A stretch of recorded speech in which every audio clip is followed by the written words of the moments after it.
joys of life. Things are changing and it ain't the way I like.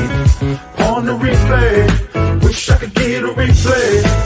Don't mean to hold ya, but I wanna do over.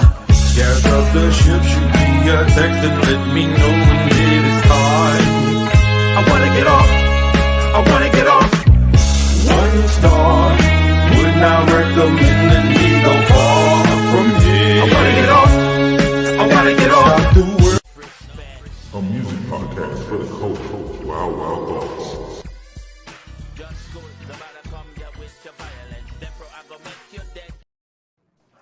What's up, everybody? Welcome to another episode of Wild, Wild Thoughts, a podcast from the culture about the culture. I'm sorry I'm starting this podcast a little down. The Celtics just went up 3-0, and I'm pissed. Just messed up my whole night. I'm not happy. Jerry Mars West over there smirking. I'm not smirking. And we lost Jerry West. I just asked if you can feel the pressure on LeBron out there. Well, that pressure was already mounting because we wanted to pass 18 before the Celtics. Like, that's literally since he's been here. We thank him for tying us at 18. But now they about to pass us. Like, we was tied, it was good, but like, yo, we got to pass them. The whole thing is we have to have more chips than the Celtics. And right now, it's looking like they're about to have one more than us, and it's pissing me off. Yeah, but according to AD, clutch. You know why it's pissing me off, Mars? What? Because this team is young, and it ain't like they like at the end of their prime. And like they got like a couple more years that they can come back and do this again. Yeah, but at the same time, you know, according to AD, LeBron, Clutch Sports, Nick Wright, that in-season tournament. Don't even bring that up right now. You're being funny. Fuck the Celtics. You're pissing me off. Fuck them. Okay, let me put some positivity in the air. With the passing of Jerry West today, what would you say is his most impactful move as a Laker? His championship, signing Shaq, or the maneuvering to draft Kobe? Which of those three would you say is the most important?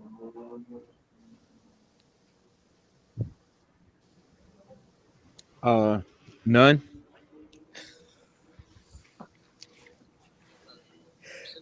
Why? No, for real. The most important has to be the Showtime era. Ooh. That has to be the most important, because if there's no Showtime era, right, there's no Shaq one to come to LA. Shaq. There's no maneuver for Kobe. Yeah. There's none of that. So if he didn't help cultivate the Showtime era, we wouldn't be the dynasty we are today. Because before that, I think the Lakers had won a couple with Jerry West. No, he won one. No, he won. No. He lost a bunch of times. I see how you played Diddy, came in there and just remixed my question. Oh, he did one. It was one. No, I didn't remix your question. I'm literally saying, like, I can't say one of those three are the most important things that Jerry West did, because to me, the most important thing he did to set up the whole franchise was the Showtime era Lakers. Right. I feel like if the Lakers are a middling team, if we didn't have Showtime, we would be basically the Clippers going into the 90s and the 2000s. So that means we hadn't really won a championship since like 78. Right. So what do you think the Lakers are going to do, especially now, to commemorate everything that he's done? Especially I think they'll put a JW on the court for the season. They might put a JW patch on the jerseys or something.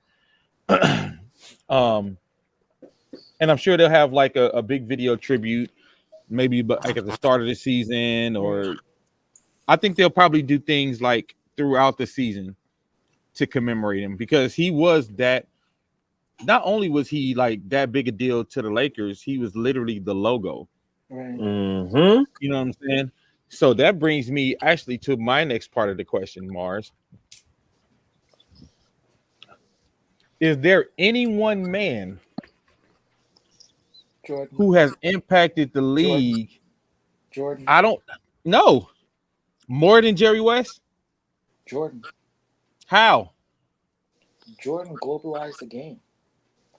Not really. Magic and Bird globalized the game. It was another nigga before that. Hold on now. Magic we ain't and gonna Bird hold on. globalized. Wait. No, we ain't gonna leave Dr. J out this bitch. Oh yes, we well, are. Dr. J was big, but Dr. J didn't make it worldwide. But Bird and Magic, the ones who took it from being tape delay. Jordan exploded the game, but so for me, because I know you probably thinking more of a cultural standpoint, right? What Jordan meant, but I'm thinking of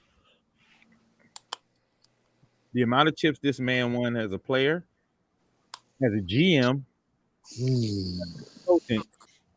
because you remember, I don't know if y'all know or remember, he helped put the Clippers, even though they didn't win, but he helped put the Lob City team together. He helped put this Kawhi team together with Paul George, right? And then y'all forgot he was a consultant for the Golden State Warriors. And he told them if they trade Klay Thompson for Kevin Love, he was going to quit. So he's essentially even responsible somewhat for that dynasty. So he's touched 1, 2, 3, like 4 dynasties. 4 dynasties, yeah. He's touched like 4. So he's touched it either. And so you can't say just the Lakers because of what he did for the Golden State Warriors. Even because of the legacy, he stopped the Clippers from being the joke of the league. Right. So even though they haven't won, he literally took them out of obscurity and been the joke of the league. So I think his impact is a little more broader than Jordan's because he touched stuff as a player, a GM, a consultant, and he's responsible for 4. What you can say 4 from like what 4 from 5, State. 5, 6, 7, 8, 9, 10, 11, 12, or 13 for the Lakers. Yep. No. He's hold on, wait a minute. 5 for the Lakers. Yeah, no, he's 5. Not. No, he won Magic one as a player. He won one as a player. One as a player. And Showtime won 5. 5. Oh, 6. You keep drafting. You keep skipping over Showtime. Right. Right. You keep skipping over they championships. So how many rings does he have in total for his entire career? Let's say if you count the 4 from Golden State, his one as a player, that's 5. 5 from that's 10. From Magic from Showtime, that's 10, and then 5 from 15. 5 from the Kobe and Shaq era. Yeah, I can't. Okay, I didn't think about that. I'm trying to see right now to make sure y'all saying Sheila, that. right? So she said Dream Team really is the ones who globalized the game, and 100%. Yeah, but it was all. It was 12. It was 12. 12. Yeah. It was 12. Yeah. But the thing about the Dream Team, remember, is like everybody was coming to see Mike. They weren't coming to see Magic and Bird and all that. That's a lie. Hell no, that's a lie. Yeah, no. Bro, you didn't watch that Dream Team documentary. No. That you didn't watch that funny Dream Team and good. documentary. Magic was a superstar. Like Jordan was. That motherfucker was the star of the whole team, nigga. Yeah, Magic was a rock star over there. Don't be trying to take Magic shit from him, dog, because Jordan is your guy. Man, you can keep that aid. That's that East Coast bias. You know what I'm saying? That's that East Coast bias right there. Nah, you can keep that aid. That's okay. I'll let you have that. Stupid. But yeah, but like for real, the 92 Dream Team globalized game, but I feel like Jerry West's legacy touched the game in a way that we probably will never see again from a player, GM, and coach, because I forgot he coached as well. So from that standpoint, from what he's done, I don't know if we'll ever see a bigger figure in the game. Nope. Because he's like the only guy you can say is like a bigger figure championship wise than like Phil Jackson. And Phil Jackson is like top of the mountain. Yeah. You know what I'm saying? So RIP to the logo, man. That's the logo. He's literally the logo of the NBA. That's a big loss to the league, big loss to just basketball in general. Yeah. So Bad Boys 4 weekend box office came back, and it looks like they have a hit on their hands. A lot of people were skeptical They didn't know if Will Smith could come back from the slap. Didn't know if he would ever be able to be a summer blockbuster guy again. It's Will It looked Smith. like he's done it. He has a couple of detractors, but not many. Like Stephen A. Smith was saying, I think he needs to still talk to black people about why and how he handled Chris Rock, and he still needs to apologize to Chris Rock and all that. And then there's a couple of other people. I think Rob Schneider had a problem. He's like, Will Smith is an asshole. He felt like he don't deserve to get back. Let me get y'all thoughts. Do y'all think he deserves to get back? And do you think after Bad Boys now he's officially back? I don't think he's officially back. I think that situation is always going to come up, but I think he is back to being somewhat of a draw. I don't think he ever stopped being a draw. No, he never stopped, but he's not going to be a draw like he was before. Yeah, well, maybe not. Like I think he'll get like our age group to go see him. But as far as the younger age group, I can't see them saying, "Hey, I want to go see a Will Smith movie." But his movies ain't really targeting them anyway. You know what I mean? But I think personally, I thought that he was well on his way back with the excuse me the slave era movie that he made. I forgot the name of it. I didn't watch it. It was good though. It was actually a good movie, and he wasn't like the bound and scraping slave. He was more like it was a rebellion story more so than just yes sir, no sir kind of shit. And so I thought of that, but then I never really thought he could be totally out of the game because they own their own film studio. You know what I'm saying? A production company, whatever. So he always had that parachute. And he can pick the story, the narratives for the stories that he makes. So he can make sure that he could create a vehicle that will be that slam dunk comeback. I don't think he did Bad Boys, but even if he didn't have a Bad Boys or the slave movie, he could just come up with that irrefutable movie concept and make it and fund it. You know what I'm saying? He ain't broke. So being canceled when you mega rich ain't the same thing as, an up and coming ass actor to me. Well, I feel like I kind of agree with you, V-Ray. I don't think that he was ever totally out the game, but I think they didn't know if he could still be box office because that Emancipation movie was a good movie, but it wasn't a box office hit. It wasn't a box office smash. And I think it went straight to Apple TV. But it didn't seem to have the impact that you would think a Will Smith movie would have. And then I think I agree with you on the front that he always can pick a movie, but I also feel like the fact that Bad Boys is a trusted and proven brand, I think that's what helped for people to overcome like I don't know if I'm fucking with Will, because there was some people who still was like, I don't know if I'm fucking with Will after this. You seen and heard those grumblings and rumblings, but I think because you pair him with Martin Lawrence, you give him something that's familiar, you give people that nostalgia, and people kind of forgot about it once you go into the theaters. So I think it had to kind of be Bad Boys or like a Men in Black to bring him back as opposed to just like a new IP, just to help them through that. You know what I mean? Yeah.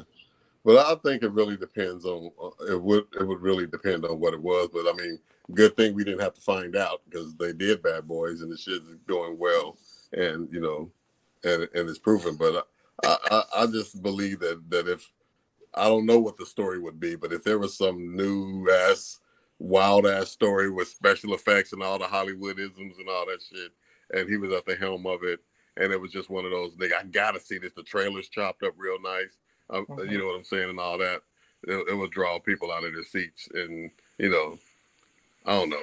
But see, my mindset with cancel culture shit is like, somebody that would have the mentality to just can't try to cancel me for some shit that happens in my personal life.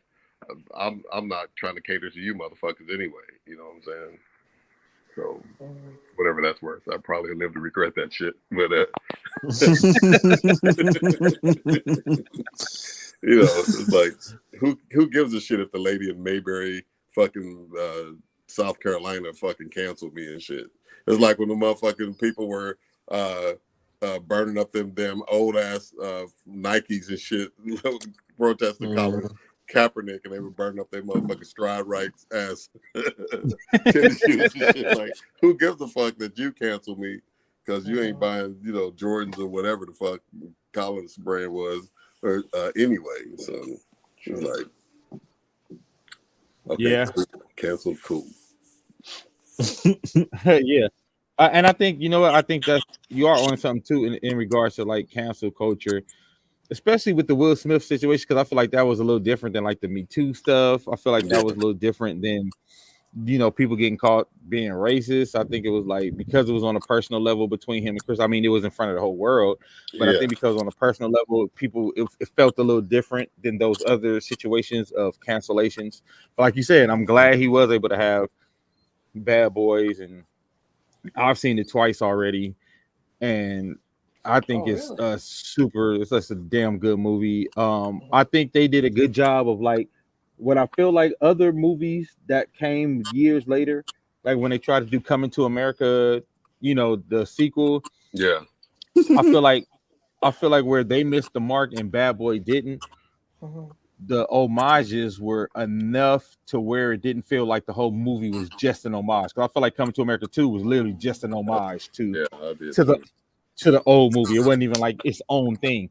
I feel like Bad Boys 4 and 3 even, but Bad Boys 4 was crafted as it could even be a standalone movie, but it has enough homages where you're like, oh, that's blah blah blah from part 1, that's blah blah blah from part 2, or oh, this part is kind of alluding to that part, but without all that, the script is still a great script. And they turned in some really good performances. So I think that's where they were able to hit that mark of that balance of we could have a new movie, because I know Rex, for you, for example, you from the video game era, so there's action scenes that are literally taken like first person shooters. Exactly. Like so. It the was kids real who good. like I know Carmelo Anthony. Go ahead. Like from the action, and then seeing how they filmed it, it just looked like and feel like you playing a video game, and then just from start to finish, it was just jump off. Like it was a damn good movie.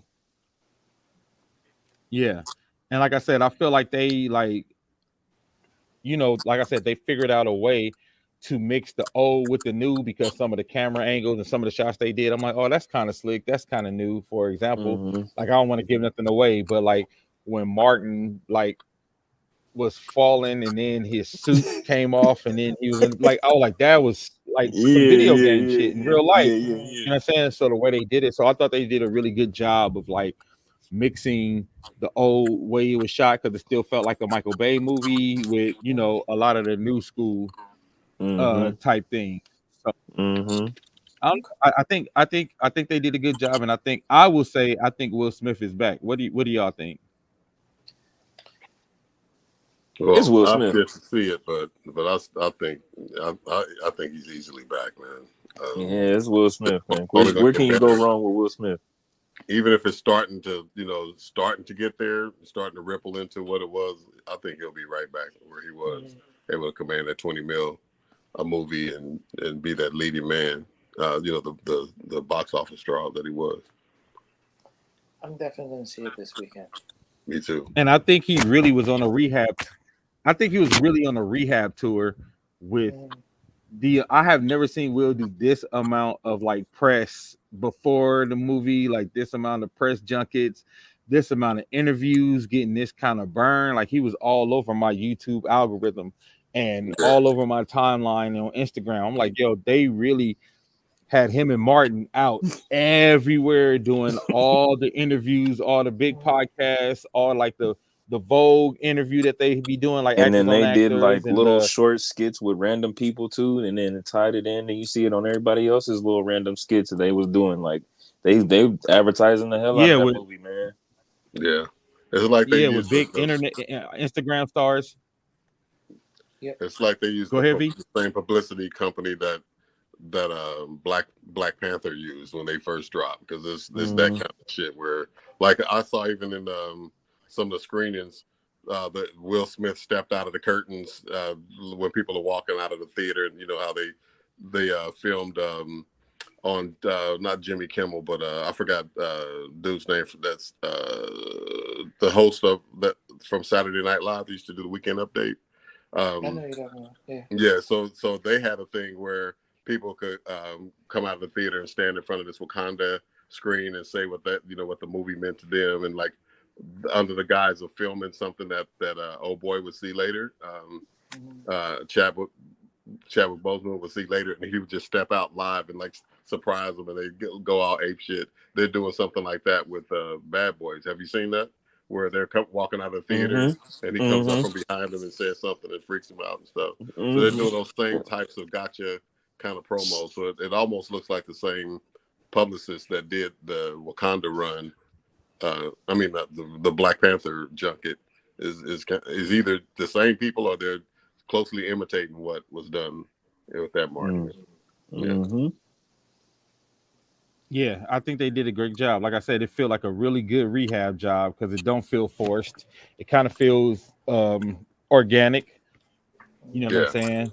So, we got my boy Yucatan joining. Hey, you joined right at the right time. So right now we're talking about Will Smith and Bad Boys 4 coming out. And do you feel like this movie is the one that brought Will Smith back? Do you think he's going to be back in the good graces of black folks in Hollywood after this movie? I feel like he was already there before this even dropped.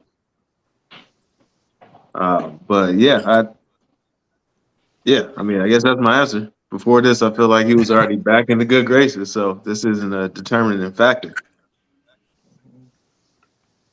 So you think any movie he would have dropped this summer, it probably would have been a blockbuster? I don't know about a blockbuster because I don't think King Richard was a blockbuster, right? No, but I think King Richard had.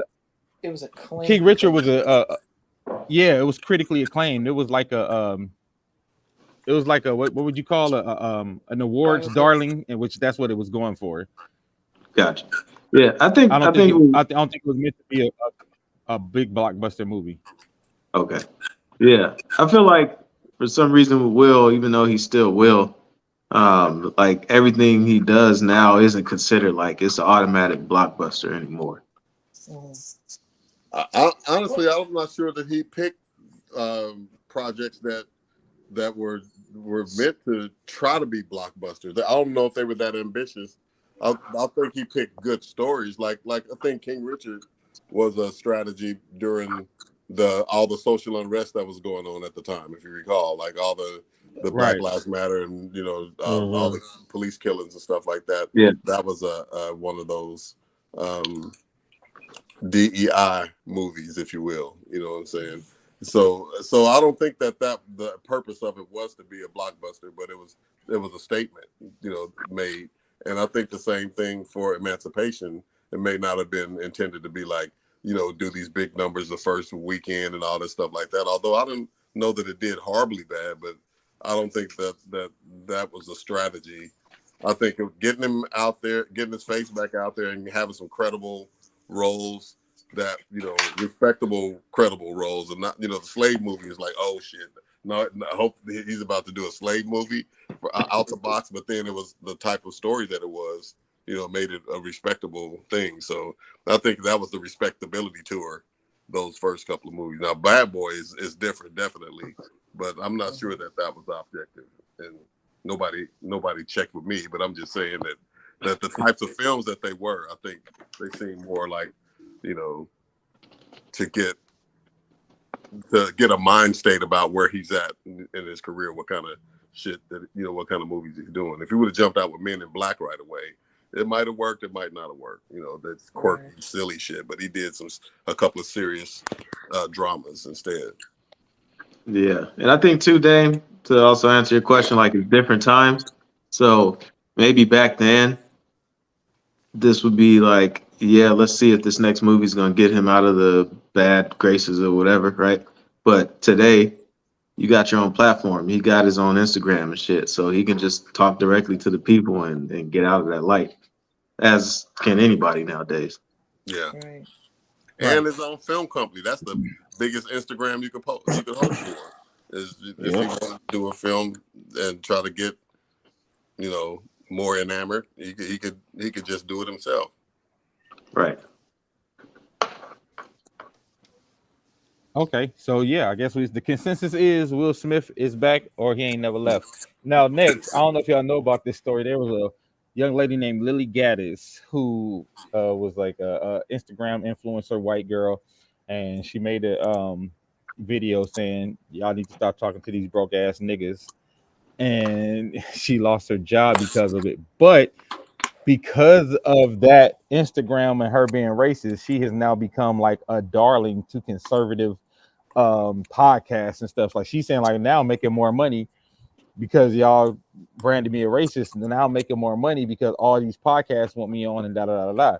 So my question for that is, to combat that type of shit, should we stop spotlighting when somebody do some racist shit? Should we stop spotlighting it because it seems that it's starting to make people more famous than to give them more harm? So should we stop reposting it like, oh, she said the N-word, you know what I mean? So we stop replatforming these people when they do racist shit? Or do you think we should platform them so they could face some consequences? But even though now the catch-22 is, it seems like sometimes the consequences they can get rich off of it. What's y'all thoughts?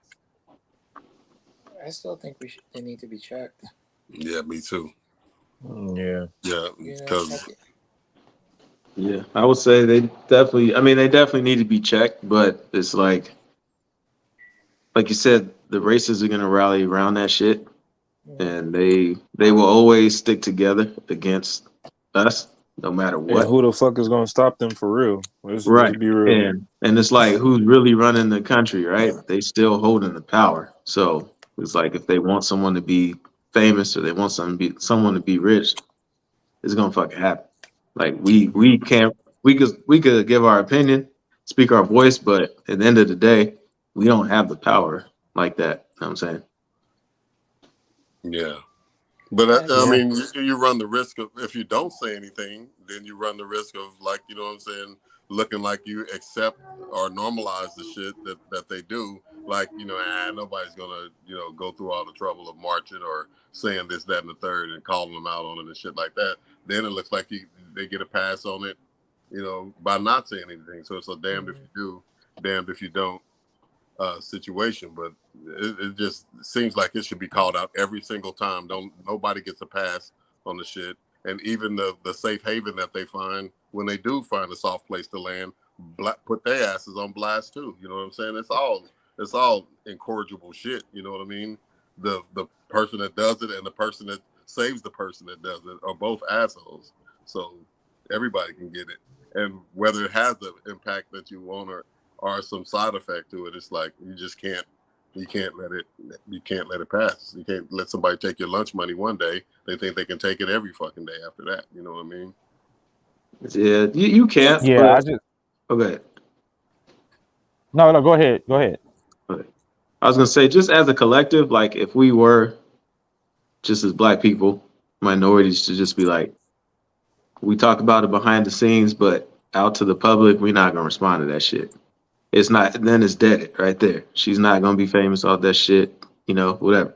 But because Black trauma and Black trauma and Black drama is the number one fucking source of entertainment in this country, anything we do or say is gonna blow up just that easy. And I think it's part of even just a bigger conversation, which is probably like a whole nother episode. But tell me your thoughts on this. Like, all of our conversations as people, as Black people, is out there. So every race knows about everything we talk about, every problem we have, everything we like, everything we don't like, right? And all the other ones, it's not out there like that. Like, our shit is out on the forefront. What other race is like this? Well, that comes from a few things, right? So, like you were saying, like Black culture is the biggest commodity in America, probably the world, right? So that means we are the pulse of everything. So everybody pays attention to us and our culture and the conversations we having, like how the fact that Black Twitter became a thing and white people literally was like, "What's Black Twitter?" Like, because they felt like they weren't a part of it. You know what I mean? Like, so because Black culture is like the hottest commodity. Everything we do, every conversation is going to be picked up by them. And the flip side is a lot of other cultures aren't the hot commodity. So those conversations, even if they're being had, they're not going to be picked up at large by the masses because we're the only culture I feel like everybody tries to copy in some form or fashion. From our There's like, swag, our you know what I mean? hair, how we dress, our clothes, Yeah, like like we're the only everything, culture nigga, that everything. everybody. So because of that, everybody tries to tap into what we're doing and what we're talking about. Is everybody going to tap into what the young white kids are doing? Not really, because that's not the culture to try to tap into. Like young Asian kids, a lot of their culture is black culture now. Like, you know what I'm saying? Like when I say I'm talking about like the dancing, this like most of their popular videos will be like they got dancing, like, lowriders in Japan. yeah. You know what I'm But saying? these So it's like, motherfuckers is clean though. Like they way cleaner than ours. Like that shit is crazy. well, because they Shit, take there's that shit trap way, music in way Asia. serious. Yeah. So that's what I'm saying. So I think to your point, Yucatan, that's why our conversations seem to be overheard by everybody. And I think a lot of the other conversations don't pick up the same steam because you have somebody like, let's say, for example, Andrew, what's his name? Andrew Tate, who got big for like his controversial stuff. But like Andrew Tate and Joe Rogan are probably some of the biggest white podcasters in the world, especially Joe Rogan. Like Joe Rogan is like supposed to be like top of the food chain, number one podcaster. Do you feel like Joe Rogan, what he does on his podcast, moves the black culture at all? No. Are you even aware of For 50% of what happens on this show? You know what I'm saying? Right. No. But I feel like, all right, so let's say like, and he's the biggest. Yeah, but so let's say like magically, right? All our conversations are locked between us. No one else can get to anything. What's pop culture? Dying. Well, that goes to a whole other conversation. But I agree with you because I asked this question. I think when we were talking about the Kendrick shit, should we start to gatekeep more? Because Yes. I feel like we Yes. like are such a free people. We're such a giving people that sometimes we kind of give away our culture. Like for example, TikTok. Black people invented almost every big TikTok challenge in the last 5 years. But the ones who get invited on Jimmy Fallon and Jimmy Kimmel shit are the white girls who picked it up, took it, and did it. It's never like the black creator who did it. Like for a specific example, remember the Meg the Stallion Savage Challenge?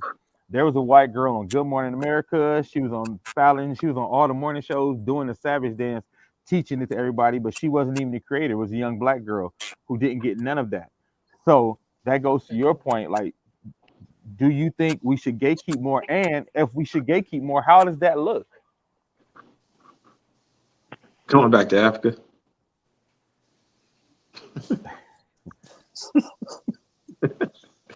No, I think we should definitely gatekeep more. How does it look? I think that's part of a bigger problem. Like we all got to collectively come together. But this country is so good at separation, you know. So it's like if you ain't separated by race, you separated by Republican and fucking Democrat. You ain't separated by that. One eats meat, one eats vegan. I'm vegan. What's the other one starts with V? I can't remember. But it's so much shit. Yeah, there we go. That's it. So it's like it's so much shit, and then when we do as a people have our disagreements, arguments, whatever, it's like everything's on the forefront. There's videos of you got a problem in your marriage, someone's hopping on live to shit on their fucking partner, shit like where do you see these types of shit in other races? Like we give them the fuel for all this shit. So like you said, it's a question of how I think collectively we got to agree to stop doing that type of stuff, and then where do you have the conversations and how do you do it? But I don't see it happening. Right, because basically it seems like we have it seems that we air our dirty laundry in front of everybody, but I think that's because everybody, like I said, is looking to see what we're doing.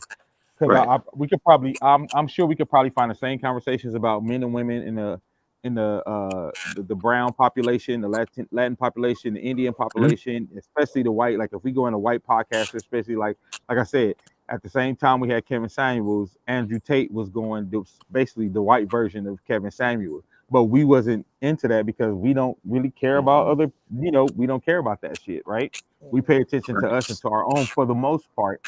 But I don't know. I think it's a real catch-22.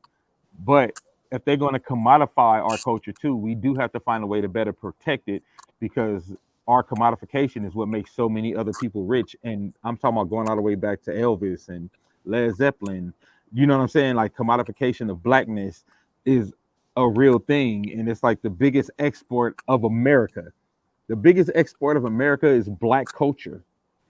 So how do we protect that for us to commodify? Because with it being the biggest export, we are the ones who benefit from it the least. So I think we do have to have bigger conversations around that to figure out how do we gatekeep better? How do we make sure when our stuff is globalized, we can benefit from it? Yeah. I mean, I think it would be like we're like the Lakers, right? Whether you love or hate the Lakers, people watch the Lakers. And people probably know who Max Christie is, who's like number 10 on the roster, right? But then you go to the Pistons, I tell you to tell me who's even a sixth man, you have no fucking clue. You probably can't even name 2 starting players. So it's like, how do you get out of that light? And it's like, well, you got to get your team out of the NBA, really, and start your own league. Yeah. Yeah. And like you said, like, but even you think about it, anytime there's even a new big platform, the platform that we're on the most is the one that's going to be the biggest. That's the one everybody going to go to. That's when everybody going to follow, right? You look at some of the biggest pages on Instagram that kind of supposed to cater to black people. It's not, if you go look in the comments, it's not just black people, like the Shade Room, Gossip in the City, Spiritual World. Like these are all things that you would think would be very black centric and black specific, but you look in the comments, it ain't just us, and they all trying to tap in on all the stuff that's about us. You understand what I'm saying? Mm-hmm. Where do you see us tapping in on they stuff, right? Like where do you see us tapping in on, maybe on CNN, or I guess, or like when we tap in on the political shit, but even that ain't theirs, that's ours too, because this is America. You know what I'm saying? But like, where are we tapping in on what's going on in the white culture? Where are we tapping in on, like Joe Rogan saying some wild shit, and we be like, yo, fuck that Joe Rogan. We don't, like, we not. Yeah, we don't. We not, and then also we don't even have the power to. Like we couldn't shut down Joe Rogan if we wanted to, but they could shut down Punk, old tight end. Well, I can't remember his name right now. Shay. They could shut down Shay. They could shut down. Yeah. So it's like, they'll allow us to have money. Sadly, like it just goes back to, because we don't own any of this. Like they'll allow black people to have money, but one thing they, throughout history, continuing to this day, they refuse to let us really get is power. Because when you lose that power, that's when you really lose shit. So it's like we had Black Wall Street. You know what I'm saying? Like we had these areas where we were all together and things were thriving. They blew it up. Literally dropped a bomb. Was it in Philly? Something like that. That was like Tulsa. That. Philly and Oklahoma. There was one in Philly too. Philly. The cops did one in Philly, right? The move. Yeah, in the 80s. Yeah, that one. So I'm like, they fuck it up and then go back and say, you niggas ain't doing shit. Yeah, that's all down through history. Right. But yeah, I mean, I think you'd be hard pressed to get the type of collaborative mind state that would be a departure from these platforms. I mean, there's that amount of unity is like, I'm not certain that that's going to happen. These platforms are too open. They're free. You know what I mean? It's easy enough to create fake accounts and talk mad shit. Nobody can trace it back. You know what I'm saying? There's a lot of things that messy people find, as their tools to do what the hell they want to do. I mean, there's some good people that are doing good, but you know, the people that are putting this black eye on the culture that you're talking about, you know, they'd be the last ones to be like, you know what? Yeah, we need to separate from these folks and go do our own thing. Niggas ain't going nowhere, man. They like, you know what I'm saying? They're probably creating a fake account right now to tell me off. You know what I'm saying? We should all get Truth Social accounts when we end the show today, man, and go in and start showing up on some of these other platforms. So now you motherfuckers know how it feels. You know Yeah. what I'm saying? To be a Karen on somebody's shit that ain't got shit to do with you. Yeah, he's right, man. It's like I always go back to the Kaepernick thing. I was like, the only way Kaepernick would have got back in the league, because it's not owned by us and we had no power, would have been like Tom Brady would have had to say something, and then all would have been forgiven. But because that didn't happen, so just look at the league alone, right? All the black players, what do we make up? 60-70% of NFL. They could have all said, you know what, fuck it. We ain't showing up to shit until y'all do right by Kaepernick. But then you got the variables, right? So you got the guys that's making minimum. You got the guys that got big bank. Are the guys with the big bank willing to spread what they got to make sure everyone's good while we fight for something bigger? And that goes into this country. We're not going to do that shit. Some niggas gonna be like, nah, fuck that. I'm looking out for self. I ain't doing shit. Y'all niggas on your own. You know what I'm saying? Yeah. And then it's like everybody who looked like us ain't for us. You think if we all went somewhere, Candace Owens coming with us? No. Right. But so that's what I'm saying too. Like even going back to like the Lily Gaddis thing, like we can't get rewarded for acting an ass. They can. Like she's getting rewarded for literally saying I'm racist and I don't give a fuck. And they're like, hell yeah, let's go.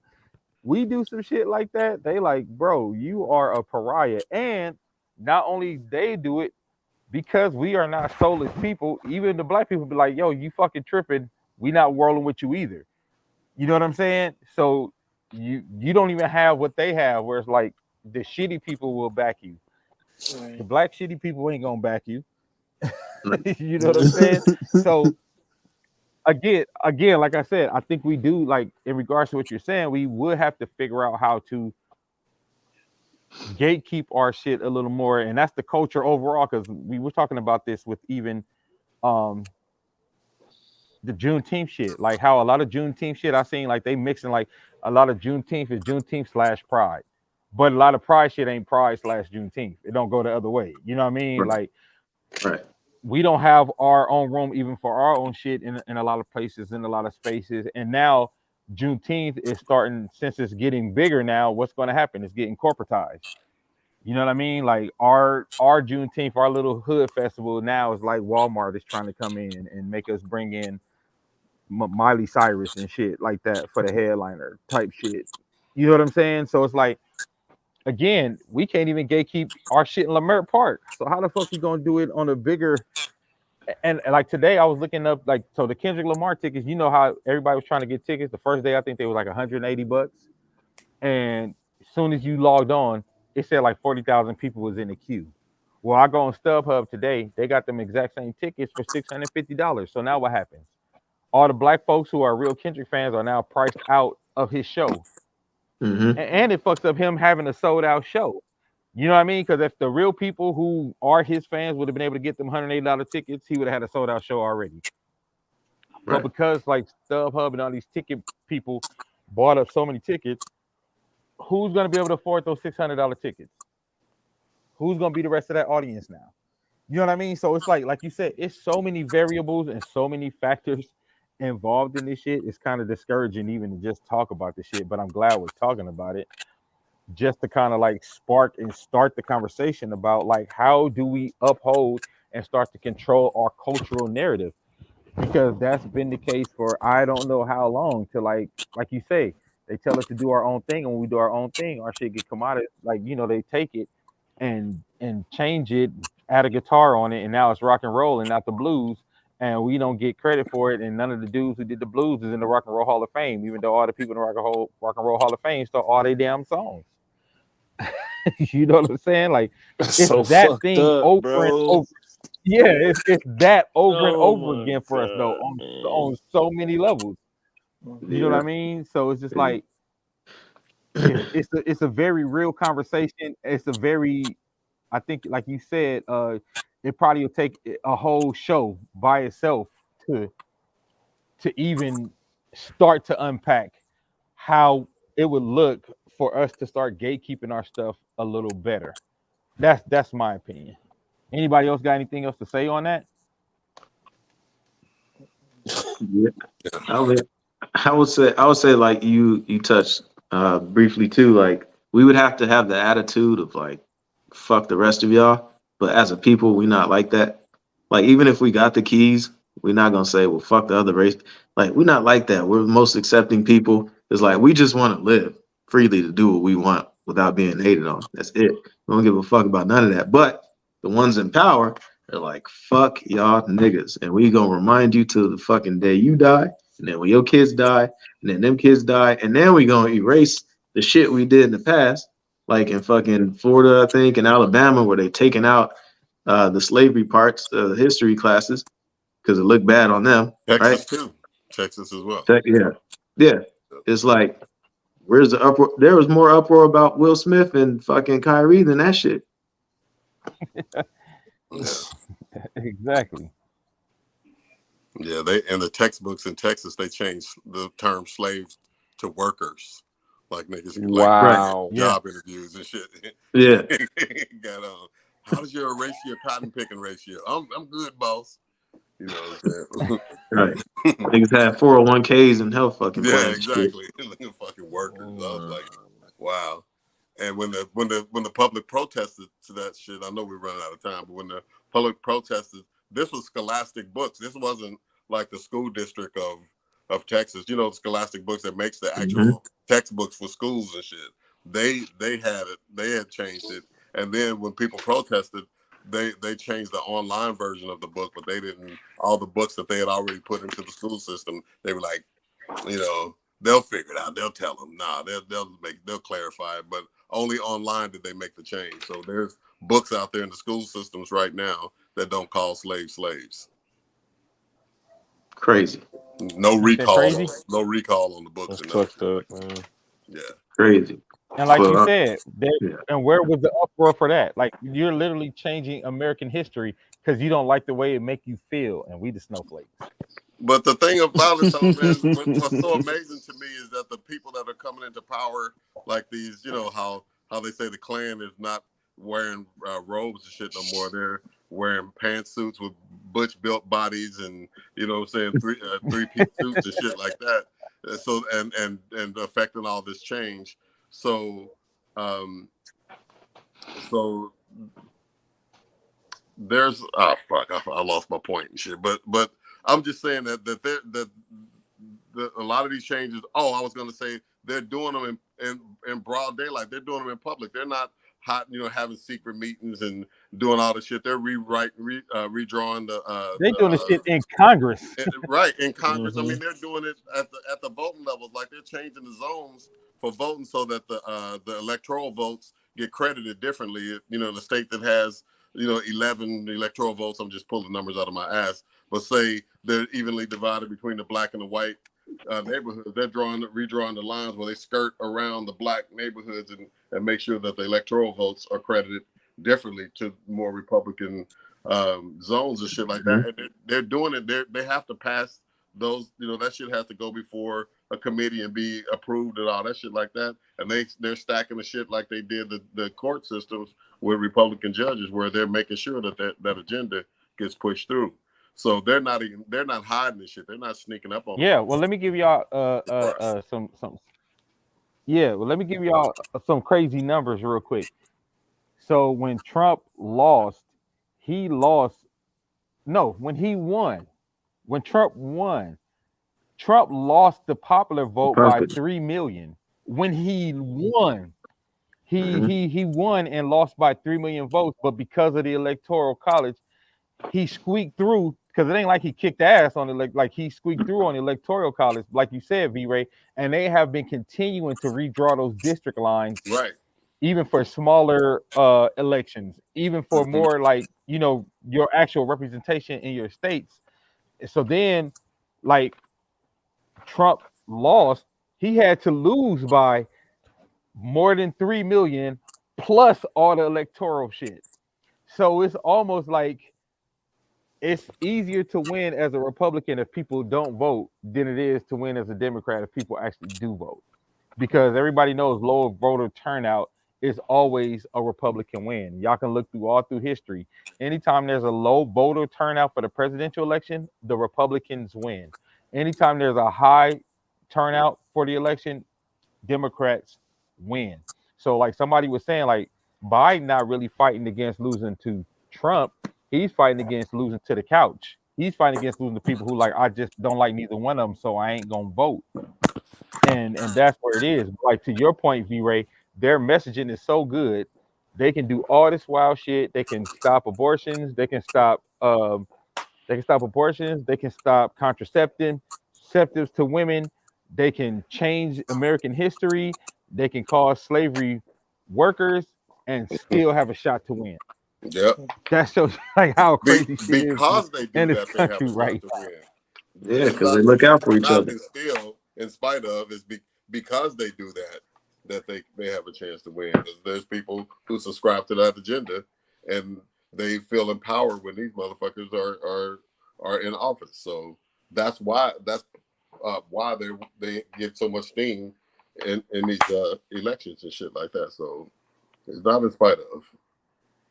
Yeah, and you know what, Dave? You should do an episode one day asking people what would they do if they were president. Because when we first met, I posted on my Facebook about this shit, about how I thought voting was bullshit, particularly towards the president, because the electorals fuck everything up.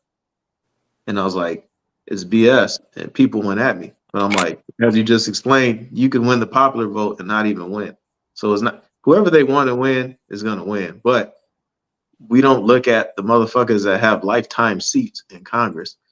That gets overlooked. And the president is just like a face to love or hate.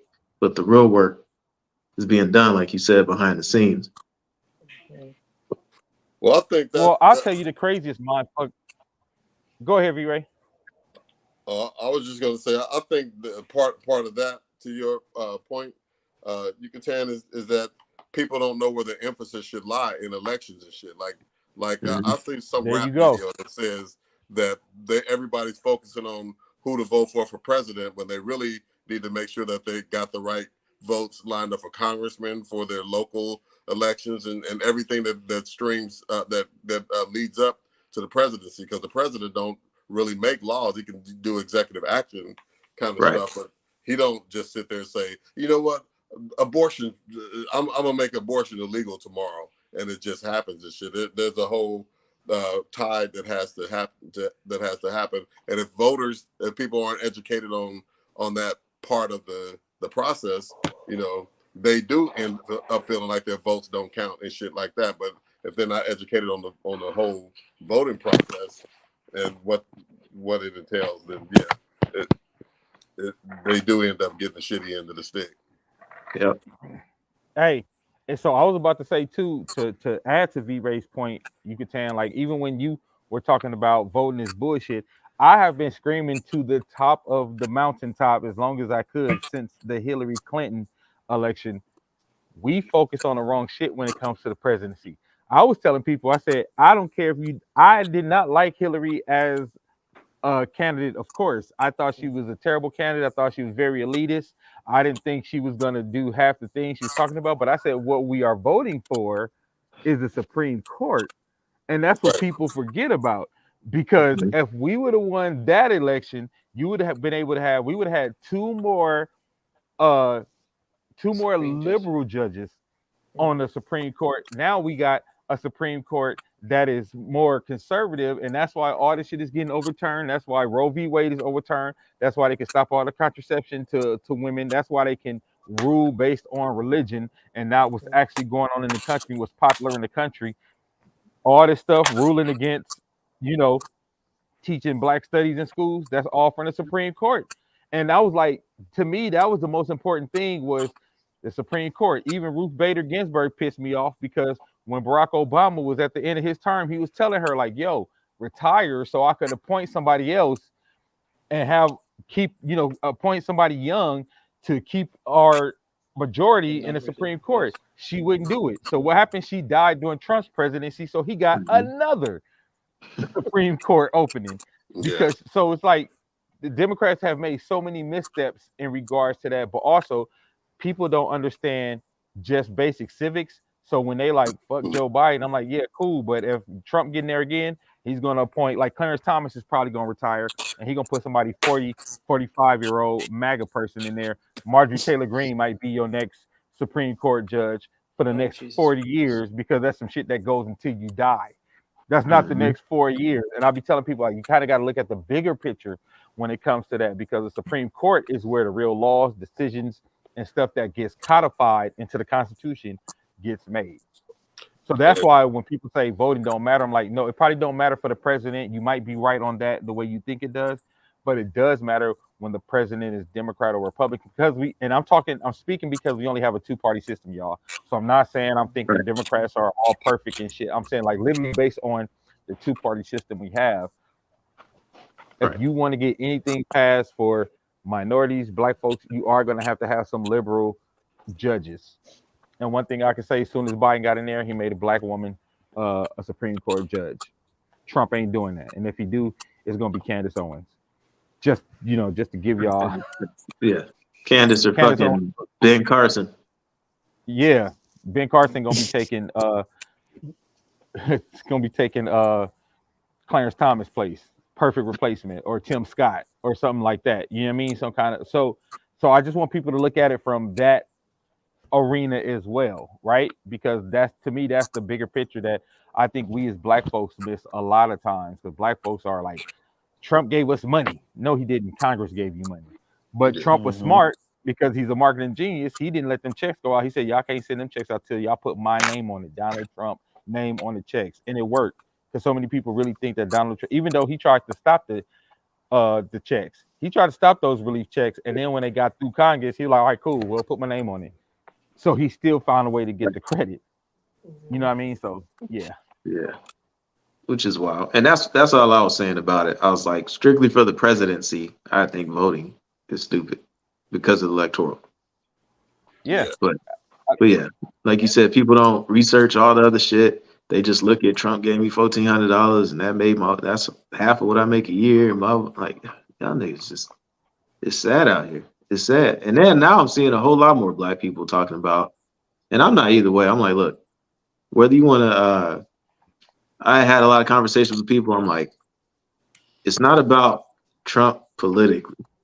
I'm arguing morals. But people keep responding with political facts. And it's like, when you have a motherfucker it's easy to hide your racism behind politics. Yeah. So of course you can't say I want him because he's gonna stop the Mexicans from coming. You can't say I want him because he's gonna, make sure that black people get stopped and frisked all the time. They can't say that, but they're gonna say it's policy. Right. They'll use phrases like protect the border. Yeah. Protect the border. Make Mexico pay for the wall. Yeah. That didn't happen. Which is code for fuck the Mexicans. Yeah. Nigga called COVID a Chinese flu. I'm like, he's just blatantly saying the shit, and y'all feel like, well, he gave me $1,400, so there you go. Insane. And there you not like dead ass. There you go. And that's where it is.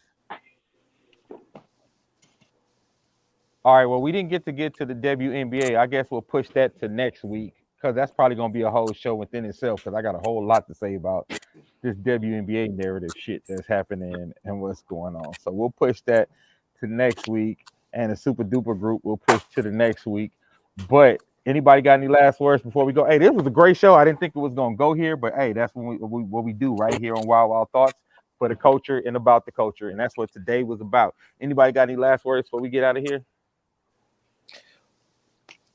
Nah, I'm good. Nah, think we good. Come on, Rob, take it home, Man.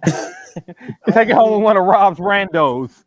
No, I need next week to get here fast because I need that Kendrick concert in my life. Yes, sir. I'm gonna be all right, y'all. Well, everybody. I want to thank all my co-hosts today. I want to thank Rex. I want to thank Mars. I want to thank Yucatan. I want to thank V-Ray and everybody who's been watching, everybody in the comments. We appreciate y'all. We'll see y'all next week. WyldeWylde Thoughts. Let's keep it going. And if y'all got anything y'all want to talk about, because like Yucatan, I think I want to do that. I want to do that. Like, what would you do if you was president? I think that would make for a great show if I made a post about it and we took those comments and started, did a show about it. So that's a great idea. So we'll probably do that next week. So join us next week on WyldeWylde Thoughts when we see what the fuck you would do when you was the president. All right, y'all.